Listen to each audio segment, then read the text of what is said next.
Hi, good morning everybody and welcome to this channel.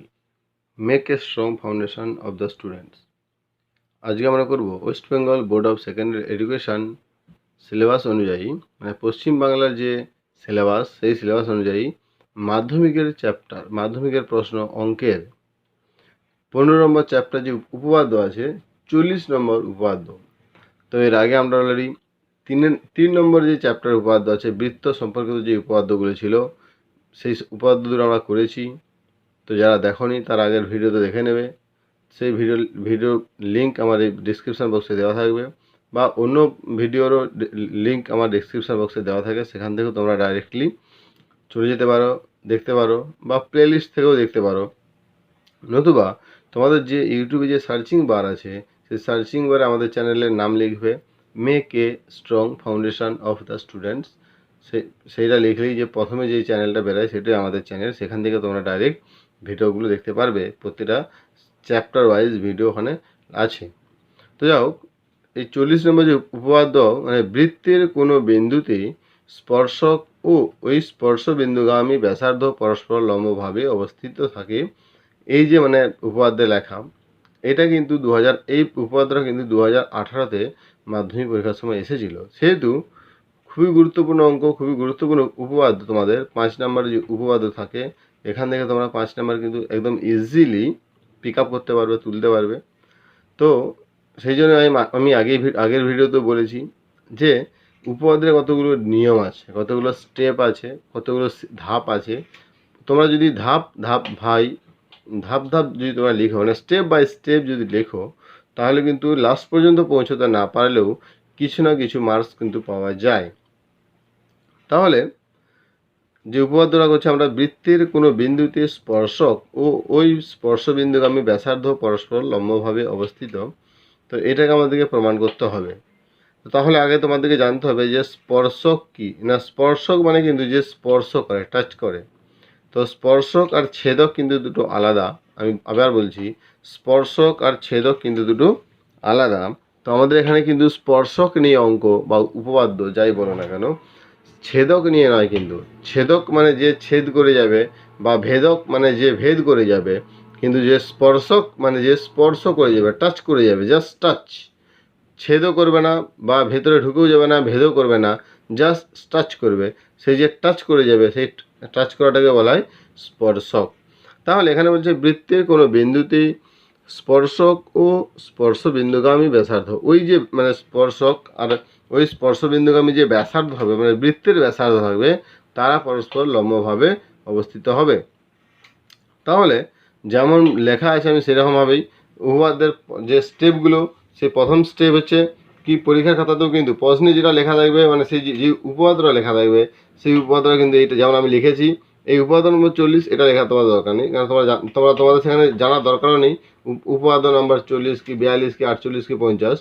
শুধু জানার এটুকু দরকার যে আমি যে উপপাদ্যটা করব সেই উপপাদ্যের যে হেডিংটা, এই যে বৃত্তের কোনো বিন্দুতে স্পর্শক ও ওই স্পর্শ বিন্দুগামী ব্যাসার্ধ পরস্পর লম্বভাবে থাকে বা লম্বভাবে অবস্থিত। তো এই লেখাটা কিন্তু আমাকে লিখতে হবে, সেটা হচ্ছে স্টেপ 1। তাহলে 1 নম্বর কিন্তু আমার অলরেডি কমপ্লিটেড। সেকেন্ড আমি বলেছি যে ডান দিকে, খাতার ডান দিকে আমি ছবিটা আঁকবো। কি আঁকবো না, এইটা যে বলছে, তাহলে কোনো বিন্দুতে স্পর্শ বৃত্তের মানে বৃত্ত অঙ্কাকে বৃত্ত আঁকতে হবে। এটা আমি একটা বৃত্ত আঁকলাম, তোমরা কম্পাস সাজে আঁকবে, কম্পাসের সাহায্যে ভালো একটা বৃত্ত আঁকবে। তো এই বিন্দুতে স্পর্শক এবার আঁকবো। তাহলে আমি এখানে একটা স্পর্শ এঁকে দিচ্ছি। এটা এখান দিয়ে স্পর্শক মানে জাস্ট টাচ করে যাবে, তাহলে এটা একটা স্পর্শক। তো স্পর্শক হচ্ছে মনে করছি এ বিটা স্পর্শক, এরা বৃত্তের কেন্দ্র, ও কেন্দ্রীয় বৃত্ত। এইটা হচ্ছে পি বিন্দুতে টাচ করেছে, বুঝলে। ও কেন্দ্রের বৃত্তের এ বি স্পর্শক পি বিন্দুতে টাচ করেছে, স্পর্শ করেছে। তো কি প্রমাণ করতে কি বলছে, স্পর্শ বিন্দুগামী ব্যাসার্ধ। তো স্পর্শ বিন্দুগামী ব্যাসার্ধ মানে ও পি লম্ব, কি লম্ব না পরস্পর লম্ব। তার মানে A B R O P এই দুটো পরস্পর লম্বভাবে অবস্থিত আছে। মানে এইটা আমাকে প্রমাণ করতে হবে যে ও পি লম্ব এ বি, তার মানে O P R A B পরস্পর লম্ব, এটা আমাকে প্রমাণ করতে হবে। তো যেটা বইয়ে মানে লেখা আছে উপপাদ্য, আমি সেই উপপাদ্য অনুযায়ী কিন্তু এখানে লিখে দিয়েছি, ছবিটা এঁকে দিয়েছি। এবারে আমার কাজ কি না, এটা গেলো স্টেপ 2, আমার কিন্তু স্টেপ 2 কমপ্লিট। তো এবার আমি যাবো স্টেপ 3-তে। আমি আগেই বলেছি স্টেপ 3 তো কি না, স্টেপ 3 বলছে যে প্রদত্ত মানে যেটা দেওয়া আছে আমাকে সেটাকে একটু ভালোভাবে নিজের মতো করে গুছিয়ে লিখতে হবে। মানে আমি যে ছবিটা এঁকেছি এবার আমার লেখার হবে কি না, ছবিকে আমি ফলো করব, আমি ছবি দেখে লিখেছি, সেই ছবি অনুযায়ী আমাকে এবারে প্রদত্তটা লিখতে হবে। তাহলে আমি স্টেপ 3-তে চলে যাচ্ছি, প্রদত্ত।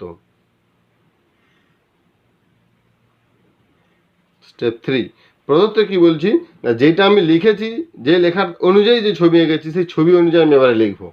মানে এই লেখাটাকেই আমি লিখবো কিন্তু ছবি অনুযায়ী লিখবো। তাহলে আমি এখানে কি লিখবো না, ও কেন্দ্রীয় বৃত্তির, কেন ও কেন্দ্রবৃত্ত, ও কেন্দ্রীয় বৃত্তের পি বিন্দুতে, যে পি বিন্দুতে এ বি স্পর্শক এবং ও পি স্পর্শবিন্দুগামী ব্যাসার্ধ। না বুঝলে না, তাহলে আমাকে এইটুকুই লিখতে হবে, আমার যেটা ছবি এঁকেছি আমি সেই ছবি অনুযায়ী। তাহলে কি লিখবো না, ও কেন্দ্রীয় বৃত্তের এ বি হচ্ছে যে স্পর্শক, কিন্তু কোন বিন্দুতে স্পর্শক হচ্ছে, পি বিন্দুতে। তাহলে এখানে বলছি না ওই স্পর্শ বিন্দুগামী ব্যাসার্ধ, স্পর্শ বিন্দুর নাম তো লিখতে হবে আমাকে। তাহলে ও কেন্দ্রীয় বৃত্তের পি বিন্দুতে এ বি স্পর্শক, এ বি, ও কেন্দ্রবৃত্তের পি বিন্দুতে এ বি স্পর্শক এবং ও পি, পি বিন্দুতে স্পর্শগামী ব্যাসার্ধ এবং ও পি স্পর্শবিন্দুগামী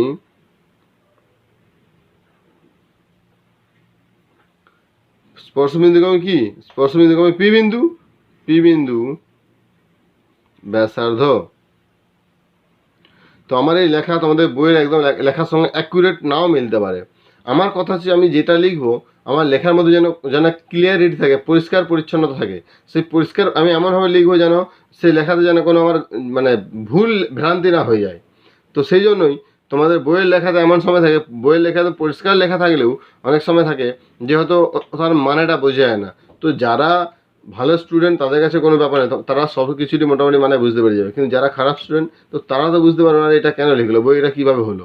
তো সেই জন্য আমি এইভাবে লিখছি যাতে খারাপ থেকে ভালো বা ভালো থেকে খারাপ যে কেউ ছাত্র বা ছাত্রী দেখতে পারে, দেখলে তাদের যেন কোনো বুঝতে অসুবিধা না হয়। সেই জন্য আমি লিখেছি ও কেন্দ্রের বৃত্তে, কেন এই বৃত্তের কেন্দ্রটা ও, পি বিন্দুতে যে পি বিন্দু, এ বি স্পর্শ, কেন পি বিন্দুতে এ বি স্পর্শ করে গেছে এবং ও পি এটা একটা ব্যাসার্ধ, কেন বৃত্তের কেন্দ্র থেকে বৃত্তের পরিধি পর্যন্ত যে কোনো রেখাকে আমরা ব্যাসার্ধ বলতে পারি বা বলি। তো ব্যাসার্ধ ওপি স্পর্শবিন্দুগামী পি বিন্দু, তাহলে ওপি হলো স্পর্শবিন্দুগামী মানে পি বিন্দুগামী ব্যাসার্ধ, পি বিন্দুগামী বা পি বিন্দুগামী লেখাটা ভালো। তাহলে স্পর্শবিন্দুগামী ওপি ব্যাসার্ধ, তা প্রদত্ত স্টেপ 3 আমার হয়ে গেল। এবার আমি চলে যাবো স্টেপ 4। স্টেপ 4 কি না, আমাকে কি প্রমাণ করতে হবে সেটা লিখতে হবে। প্রমাণ করতে হইবে কি, এটা স্টেপ 4। কি প্রমাণ করতে হইবে না, প্রমাণ করতে হইবে যে কি বলেছে, স্পর্শক ও স্পর্শবিন্দুগামী ব্যাসার্ধ পরস্পর লম্ব। তাহলে স্পর্শক কে, ওপি, তাহলে ওপি ও স্পর্শবিন্দুগামী ব্যাসার্ধ এ বি স্পর্শক আর ব্যাসার্ধ ওপি, তাহলে ওপি ব্যাসার্ধ আর এ বি স্পর্শক, এ বি পরস্পর লম্ব। অর্থাৎ আমি এটা কিসে লিখলাম না, আমি এটাতে কথায় লিখলাম। এটা যদি অঙ্কে লিখি মানে আর যদি আমি সহজে লিখি সেটা হচ্ছে ওপি লম্ব এ বি, অর্থাৎ ওপি লম্ব এ বি। তো আমাকে এটাই কিন্তু প্রমাণ করতে হবে যে ওপি ও এ বি পরস্পর লম্ব। তো এবারে আমি কি করব না, যদি কোনো আমার আকার থাকে তাহলে আমি আঁকবো আর সেটা লিখবো, অঙ্কন। তার মানে এর পরেরটা হচ্ছে আমাকে, কারণ এখান থেকে আমি কি করে কি প্রমাণ করবো, কিছু আমি দেখতেই পাচ্ছি না, জাস্ট একটা মানে স্পর্শ দিয়েছে, একটা ব্যাসার্ধ, একটা বৃত্ত, সেখানে আর কিছু নেই। তাহলে আমি কি লিখবো না, অঙ্কন। ও এটা স্টেপ 5 অঙ্কন। অঙ্কন কি করছি আমি না, ভালো করে দেখো, অঙ্কন আমি কি করছি না, এই এ বি স্পর্শকের উপরে পি বিন্দু নয় এমন যে কোনো একটা বিন্দু নিচ্ছি, যে কোনো বিন্দু। তোমরা এখানে নিতে পারো, এখানে নিতে পারো, এখানে নিতে পারো, এদিকে নিতে পারো, এদিকে নিতে পারো, এদিকে নিতে পারো, যেখানে খুশি। তো আমি এইখানে একটা বিন্দু নিয়ে নিচ্ছি, মানে পি বিন্দু ছাড়া, যেহেতু পি বিন্দু স্পর্শ করছে তখন আর কোনো বিন্দু স্পর্শ সবসময় একটা বিন্দুতে করবে, এটা কিন্তু শর্ট কোশ্চেনে কখনো আসে যে কোনো স্পর্শক কটি বিন্দু স্পর্শ করতে পারে, একটি, দুটি, তিনটি, চারটি বা অসংখ্য? না, স্পর্শক মানে সবসময় একটি বিন্দুতেই স্পর্শ করে, সেই জন্য বলে স্পর্শক। একের বেশি বিন্দু হয়ে গেলেই তাহলে সে হয়ে যাবে ছেদক বা ভেদক বা অন্য কিছু নাম হয়ে যাবে, ঠিক আছে? তাহলে স্পর্শ বিন্দু পি যদি হয় তাহলে অন্য যে কোনো বিন্দু সেটা আর স্পর্শ বিন্দু হবে না, সেটা যে কোনো বিন্দু। তাহলে কিন্তু সেটা আমি কার উপর নিয়েছি না, স্পর্শকের উপরে নিয়েছি, এ বি স্পর্শকের উপর নিয়েছি। তাহলে এ বি স্পর্শকের উপরে যে কোনো বিন্দু কিউ নিলাম, কে পি ছাড়া, মানে স্পর্শবিন্দু পি ছাড়া এ বি স্পর্শকের উপরে যে কোনো একটি বিন্দু কিউ নিলাম, ও কিউ যুক্ত করলাম, ওই ও কিউ বৃত্তের পরিধিকে আর বিন্দুতে ছেদ করেছেই। বোঝা গেল? আমি যেটা লিখলাম, যেটা মুখে বললাম সেটাই কিন্তু আঁকলাম, আমি সেটাই এখন লিখব। কি লিখব না, এ বি স্পর্শকের উপর, এ বি স্পর্শকের উপর যে কোনো একটি বিন্দু কিউ নিলাম, এ বি স্পর্শকের উপর যে কোনো একটি বিন্দু কিউ নিলাম, মানে যে কোনো একটি বিন্দু মানে পি ছাড়া কিন্তু, কেন পিটা তো অলরেডি আমার টাচ হয়ে আছে, স্পর্শ করেছে, তো পি নিলাম না, মানে পি নেওয়ার দরকার নেই, কিউ নিলাম, ও কিউ যোগ করিলাম, ও কিউ যুক্ত করিলাম বা যোগ করলাম, তোমরা যেটা পারবে সেটা সেই ভাষায় লিখতে পারো, ও কিউ যুক্ত করিলাম। এবার আমি লিখতে পারি এখানে যে ও কিউ বিন্দু মানে ও কিউ সরল রেখাংশ, ও কিউ সরল রেখাংশ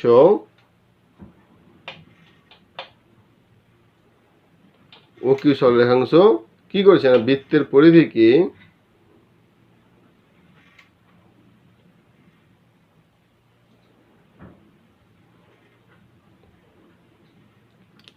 আর বিন্দুতে ছেদ করেছে। অ্যাকচুয়ালি আমি কিন্তু এটা আঁকিনি, এটা অটোমেটিক হয়ে গেছে, তো আমি এই লাইনটা আমার এইটা আমি কিন্তু না লিখলেও আমার চলবে। অঙ্কন মানে শুধু আমি যেটা আঁকবো। এইবার আমি চলে যাবো মেন জিনিস, এটা হচ্ছে প্রমাণ। প্রমাণটা হচ্ছে আমার 6 নম্বর স্টেপ। তো প্রমাণটা আমি কি করছি না, তাহলে ভালো করে দেখো, বুঝো ভালো করে। প্রমাণ কিভাবে করব, যেটা লম্ব বলে, এটা যে লম্ব সেটা কিভাবে প্রমাণ করব না, তোমরা একটা জিনিস জানো অলরেডি, তোমরা শিখেছো, ওই জন্যই বলছি। উপপাদ্যের নিয়ম হচ্ছে যে এই যে এখানে যেটা লেখা আছে যে বৃত্তের কোনো বিন্দুতে স্পর্শক ও ওই স্পর্শ বিন্দুকে আমি ব্যাসার্ধ পরস্পর লম্ব, মানে এই লাইনটা কিন্তু সবসময় মনে রাখতে হবে। তো সেরকম এর আগের উপপাদ্য যেটা ছিল সেটা মনে রাখতে হবে, এর পরের উপপাদ্য যেটা সেটা মনে রাখতে হবে। তাহলে এটা প্রমাণটা আমি কিভাবে করব না, একটা জিনিস তোমরা জানো যে বৃত্তের ব্যাস মানে যে কোনো জায়গাতে, যে কোনো জায়গাতে এটা যদি তোমরা ত্রিভুজ ধরে নাও, দেখবে লম্বের দৈর্ঘ্যই কিন্তু সব থেকে ছোট হয়। কী হিসাবে, মানে লম্ব মানে লম্বটাকে আমরা যে কোনো, আমি এইটাকে যদি লম্ব, এই দুটো লম্ব, এই দুটো লম্ব কিন্তু, তার মানে এই দুটো আমি যদি এইটার তুলনা করি এইটা লম্ব, আর এইটার তুলনা করলে এইটা লম্ব, তার মানে এই দুটো সবসময় দেখবে লম্বের দৈর্ঘ্য সবসময় ছোট হয়। তার মানে আরেকটা যে বাহু আছে, তার মানে এই বাহুটা এই দুটো বাহু থেকে সবসময় বড় হবে। কেন না, লম্বের বাহু সবসময় ছোট হয়। তো একইভাবে যদি একটা বৃত্ত আঁকি, এইটা এইটা আমি তিনটে জিনিস এখানে এঁকেছি। কী কী এঁকেছি, একটা ব্যাসার্ধ এঁকেছি, একটা ব্যাস এঁকেছি, আর একটা জ্যা এঁকেছি। তোমরা এখান থেকে ভালো করে দেখো, সব থেকে ছোটো কিন্তু ব্যাসার্ধটা, তার মানে ব্যাসার্ধটা ছোট হয়। তার মানে এই ত্রিভুজ আমাদের বৃত্তের ভিতরেও যদি কোনো রেখা টানি, বৃত্তের ভেতরেও যদি আমরা কোনো রেখা টানি, তো সেই রেখাটা ব্যাসার্ধটা সবসময় ছোট হবে। আর এখানে কি হচ্ছে, লম্ব সবসময় ছোট, তার মানে ব্যাসার্ধটা লম্ব হলেও হতে পারে। তো আমাকে ওটাই প্রমাণ করতে হবে যে ব্যাসার্ধটা ছোট। যদি আমি কোনোভাবে প্রমাণ করতে পারি যে ব্যাসার্ধই ছোট, স্পর্শকের সঙ্গে যে মানে যতগুলো বাহু আছে, স্পর্শকের সঙ্গে শুধু ব্যাসার্ধটাই ছোট আমি পাচ্ছি, অন্য কোনো বাহু ছোট পাচ্ছি না, সেগুলো সব বড় হচ্ছে, তার মানে স্পর্শটা ডেফিনেটলি লম্বে আছে। না বুঝলে না, তাহলে আমি তাহলে এবার আমাকে তাহলে প্রমাণ করতে হবে যে এই যে আমি আরেকটা বাহু নিয়েছি ও কিউ, আমি যে একটা বাহু নিয়েছি ও কিউ, তো এই ও কিউ এর মধ্যে ও কিউ একটা বাহু, কেন্দ্রবিন্দুগামী বাহু, স্পর্শকের উপর বাহু, আবার ও পিও কেন্দ্রবিন্দুগামী বাহু, স্পর্শকের উপর বাহু। তো এই দুটো বাহুর মধ্যে কে ছোট, যদি ছোট হয় তাহলে সে লম্বেই থাকবে। কারণ আমরা এখানে দেখালাম তো যে লম্বটা সবসময় ছোট হয়, লম্ব ছাড়া বাকি যে রেখাগুলো থাকে সেগুলো ছোট হয় না। তাহলে এবার আমি কি প্রমাণ কি করে করব না, স্পর্শক এ বি এর উপর, স্পর্শক এ বি এর উপর স্পর্শ বিন্দু পি ছাড়া অন্য যে কোনো বিন্দু বৃত্তের বাইরে অবস্থিত। না বুঝলে না, স্পর্শক ছাড়া যে কোনো বিন্দু তোমরা নেবে কেন সেটা বৃত্তের বাইরে চলে যাবে, কেন বৃত্তের যেহেতু পরিধিকে টাচ করেছে, স্পর্শ করেছে পি বিন্দু, তখন আমি দূরে নিচ্ছি কেন, যাতে তোমরা পরিষ্কার বুঝতে পারো, বা তোমরাও পরীক্ষার সময় দূরে ছবিটা আঁকবে, যাতে পরীক্ষা মানে যে পরীক্ষা দেখবেন তিনিও যেন পরিষ্কার বুঝতে পারে। একদম যদি আমি এইখানে নিয়ে নিই, সেখানে তোমার মনে পারে পি আর কিউ তো একই, ওই জন্য দূরে দূরে নেবে যাতে সেটা পরিষ্কারভাবে দেখা যায়, পরিষ্কারভাবে বোঝা যায়, ছবিটাও পরিষ্কার হবে। তাহলে তার যে কোনো বিন্দু পি ছাড়া যে কোনো বিন্দু নিলে কিন্তু, স্পর্শকের উপর যে কোনো বিন্দু নিলে কিন্তু সে বৃত্ত থেকে বেরিয়ে যাবে, মানে বৃত্তের বাইরে, আমি সেটা লিখেছি বৃত্তের বাইরে অবস্থিত। সুতরাং ও কিউ যেহেতু বৃত্তের বাইরে অবস্থিত, তাহলে কি হবে, ও কিউ যখন আমি মানে আঁকতেছি, টানতেছি, তখন নিশ্চয়ই সে বৃত্তের পরিধিকে টাচ করবে বা ছেদ করবে। আমি সেটা লিখতেছি, যেমন এটা আমি এখানে লিখেছি সেটা আমি আবার এখানে লিখতেছি। সুতরাং ও কিউ বৃত্তটিকে একটি বিন্দুতে ছেদ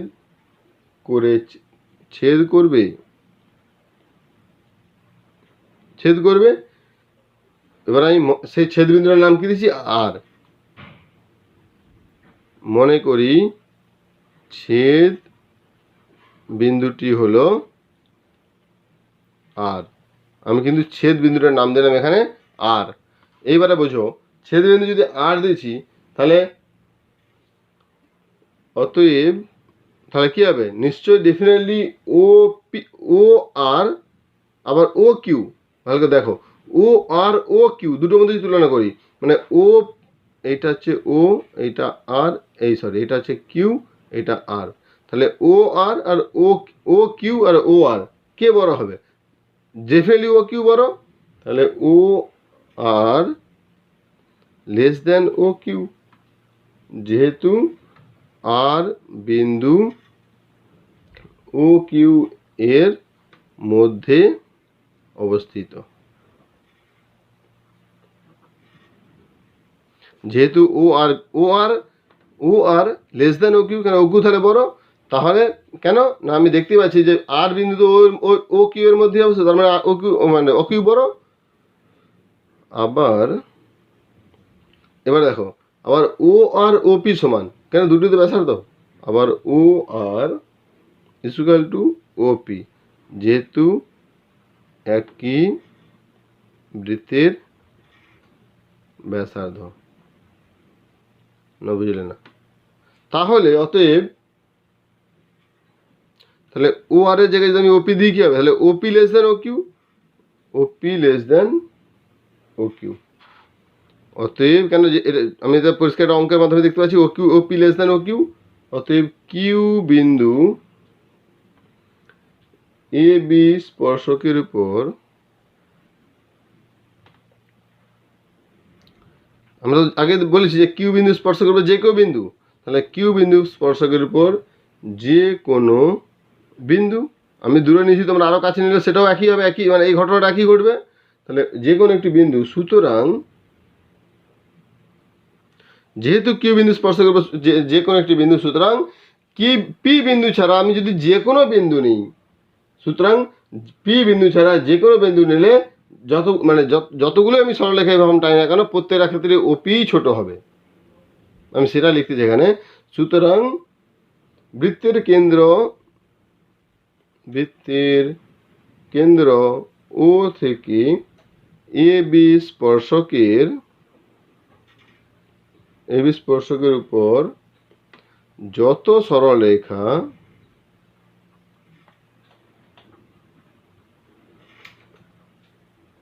আঁকা সম্ভব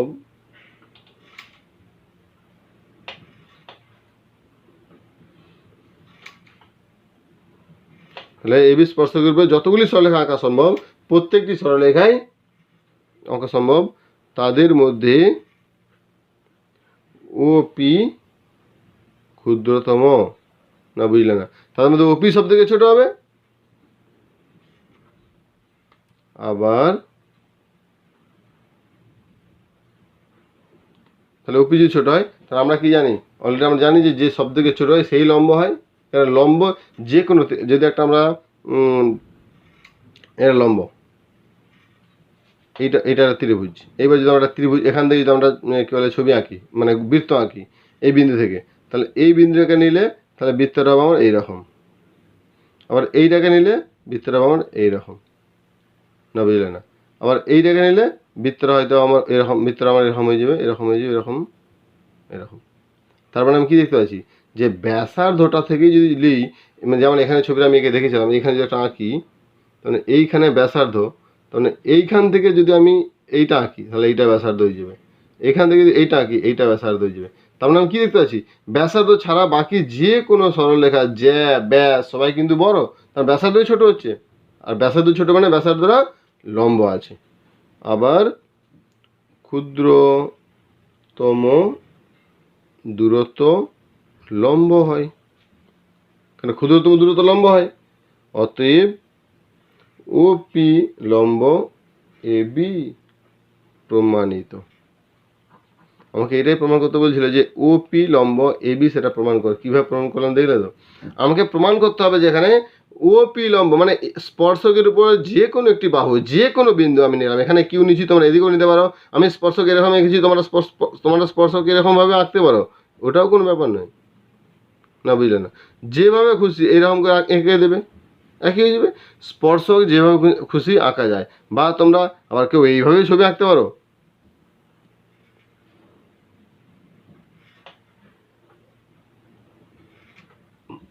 এটা A B O P Q, না বুঝলে না, এটাও ঠিক।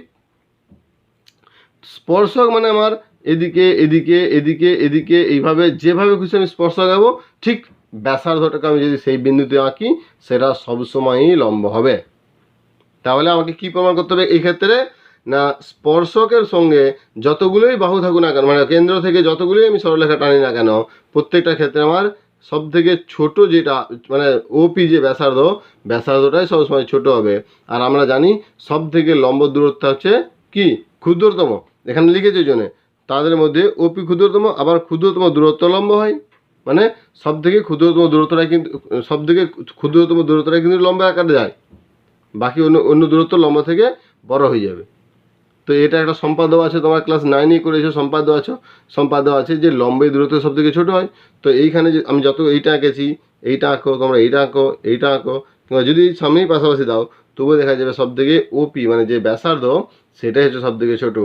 তার মানে সব থেকে যেহেতু একটা গোল আমি একটা বৃত্ত আঁকতে পেরেছি, তার মানে এই ব্যাসার্ধটা হচ্ছে সব থেকে ছোটো, আর এই ব্যাসার্ধ যদি ছোট হয় তাহলে সে লম্বভাবেই যে কোনো সরলরেখার উপরে, মানে যে কোনো সরলরেখার উপরে তোমরা একটা ছবি তোমরা সবসময় দেখবে হয়তো যে এইরকম, মানে এইটা এইরকম এরকম এরকম এরকম এরকম, তোমরা যাই দেখা না কেন সব থেকে ছোটো দূরত্ব কী হবে না লম্ব।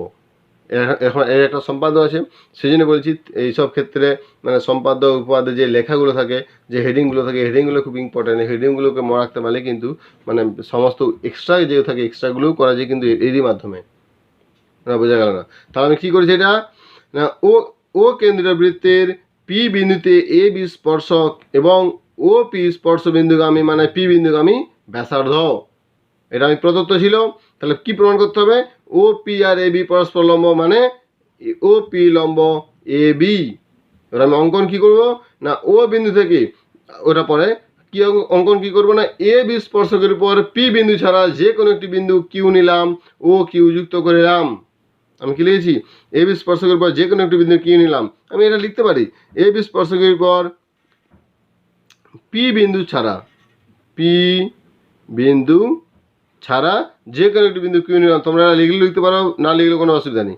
যে কোনো একটি বিন্দু কিউ নিলাম, ও কিউ যুক্ত করে নিলাম, তারপর আমি লিখেছি যে ও কিউ এটা ছেদ করেছে, তোমরা এখানে লিখতে পারো, নাহলে প্রমাণে আমাকে লিখতেই হবে, না লিখলে আমি তো ওই ও আর বা ও কিউ এর মধ্যে কি সম্পর্ক পাবো না।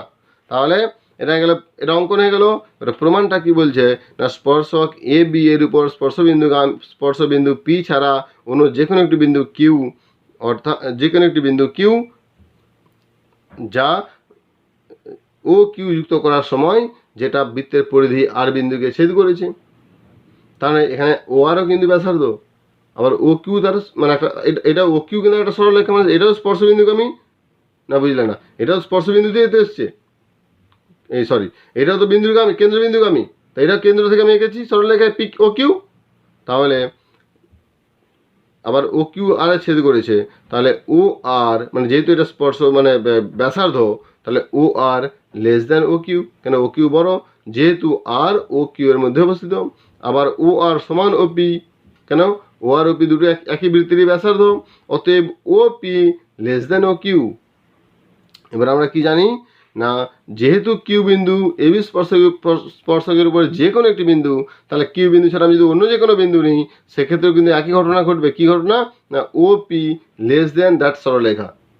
যে কোনো বিন্দু নিলে সেখানে যে আমরা ও এর সঙ্গে এক্স ওয়াই জেড সরলরেখা যদি আঁকতাম, সেই সরলরেখাটা ওপি থেকে বড় হতো, মানে ওপিটা আবার ছোট হয়ে যেত।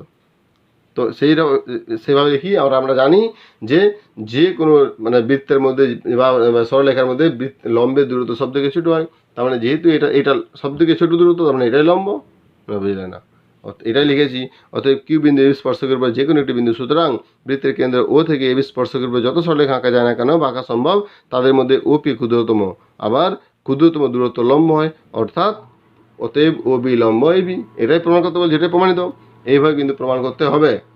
তাহলে আর এই মানে উপপাদ্যটা কিন্তু খুবই ইম্পর্টেন্ট উপপাদ্য, খুবই গুরুত্বপূর্ণ উপপাদ্য, কারণ এটা 2018-তে এসেছিল। তো তোমাদের কাছে একটা কথা বলছি, যদি 2020-র কাছে কারো কাছে প্রশ্ন থাকে, তাহলে 2020 যদি প্রশ্ন থাকে, তাহলে তোমরা আমার কমেন্টস বক্সে ছবিটা পাঠাবে, আমি সেখান থেকে আরও কিছুটা অ্যানালাইসিং করতে পারবো। 2020 মাধ্যমিকে 2020 যদি কারো কাছে প্রশ্ন থেকে থাকে, তাহলে তো 2018-তে যদি পড়েছিল, 2020-র জন্য খুবই ইম্পর্টেন্ট ছিল। যদি না থাকে, যদি না পড়ে থাকে, তাহলে 2021-এ কিন্তু মাস্ট ইম্পর্টেন্ট। তো এই চ্যাপ্টার কিন্তু 3টি উপপাদ্য থাকে, এই স্পর্শকের চ্যাপ্টার 3টি উপপাদ্য। 3টি উপপাদ্যের মধ্যে কিন্তু 2018-তে একটা এসছে, 2019-তে একটা এসছে, 2020-টা আমি জানি না। তো তার মানে এই চ্যাপ্টার থেকে যেটা বোঝা যাচ্ছে, 3টি চ্যাপ্টার, এই 3টি উপপাদ্যকে যদি আমরা ভালো করে করি, তাহলে কিন্তু মাধ্যমিকের জন্য একটা উপপাদ্য আমার কনফার্ম হয়ে যাবে, পাক্কা। যে আমার একটাই করতে হবে, তো এতগুলো, আর তোমাদের এমনি উপপাদ্য খুবই কম, মাত্র 10টা উপপাদ্য। তো সেখান থেকে একটা উপপাদ্য করার জন্য যদি এই চ্যাপ্টার ভালো করে করো, তাহলে কিন্তু আরেকটু মানে উপপাদ্যটা করা সম্ভব। তাহলে okay, thank you very much. Next ভিডিওতে আমরা চলে আসবো উপপাদ্য নাম্বার 41, সেটাও স্পর্শক সম্বন্ধিত 41 নম্বর উপপাদ্য চলে আসবো। Thank you very much, thank you for watching this video.